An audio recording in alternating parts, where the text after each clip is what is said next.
welcome back to my channel. I want to say it's been over a year since I've actually filmed a tutorial, which is crazy. Not gonna happen again, but I just wanted to start the year off with something fun, something that's already been out, like a palette that's already been out, so it's not like it's anything new and exciting. But before we get into Anastasia's new collaboration, I just wanted to give some more love to Jackie Aina's new palette. Well, new-ish palette, like it's been out for a little bit now, but yes, this bad boy right here is really, really nice. It swatches so nice. It's really good. The only thing I'm not crazy about is the purple shimmer, but other than that, it's awesome. And I also paired it with her collaboration with artist Couture.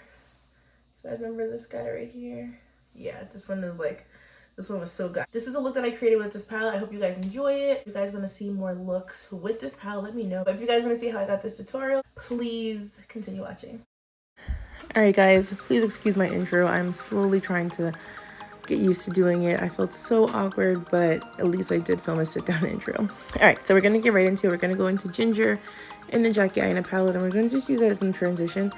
I don't know if you guys remember when you first started watching me, I used to do transitions last, but I've been switching up how I do my eyeshadow. So now I've been trying it out first, just to see if it's something that I like. I kind of like it because you don't see any harsh lines. Kind of gives you like a background to work on top of your other colors. All right, so now we're going into edges, probably one of my favorite names, and we're just gonna build up that color.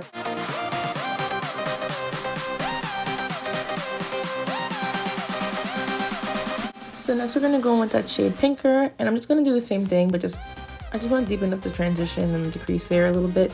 Not make it too dark just yet, but I just want to have something to give it a little bit of a more mauve-y look, so that it's not, you know, looking too brown. Now we're going in with another favorite named color, Big Wig, and that's going to give us more of that purple in the outer corner. Whenever I don't want to be super, like when I don't want to have to use, when I don't want to have to use black, I like to go for like a really deep plum because it gives me that smoky effect, but it still keeps it kind of sexy and romantic because it's, you know, purple.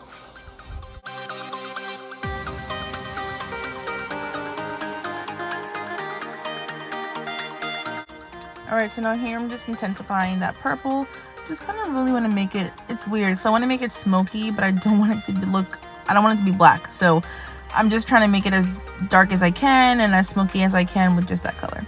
So then I'm going with Credit, which is the darkest brown color in the palette, and I'm going to work that specifically just on the outer V, just because, like I said, I just started building up the intensity of the look just because I think dark looks look really sexy. I just feel like this looks really nice.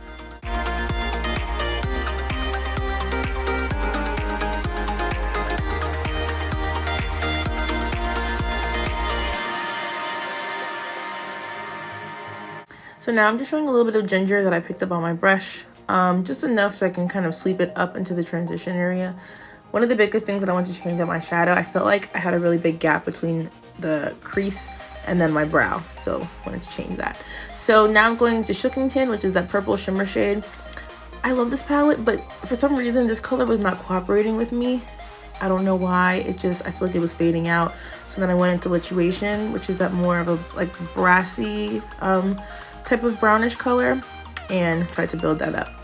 Then I went into Trust Issues, put that in the inner corner because I kind of needed something to amp it up because I really felt like the purple was just kind of falling behind the scenes. So to fix that, I used my Violet Voss glitters, I used Gingerbread and then Teeny Bikini, and I went into my lid with those two glitters just because I needed something to really make that purple stand out because I really wanted that to be like the focal point of the look.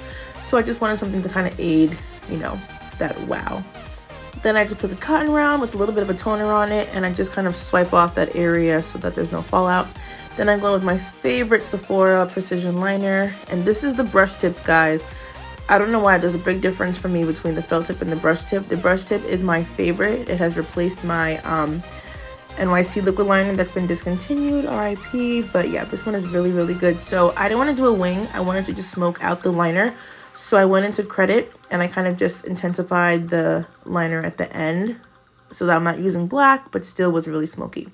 Then of course using my Sephora Lashcraft mascara.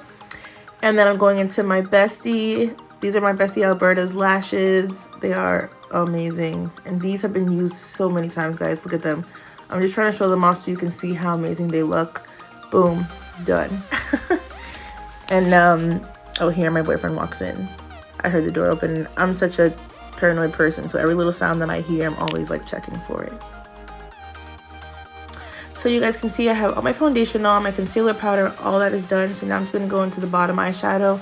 I do not like to put eyeliner in the bottom of my waterline. It's just something I do rarely, like when I'm really trying to pop out. So I went in with Credit and Big Wig just because I wanted to have something really, really dark closest to my waterline. And then I'm going to go into Pinker, and I'm going to just bring that a little bit lower because I like the colors to fade from dark to light, just so you have a little bit of a contrast there. And it almost can pass as a little bit of a liner.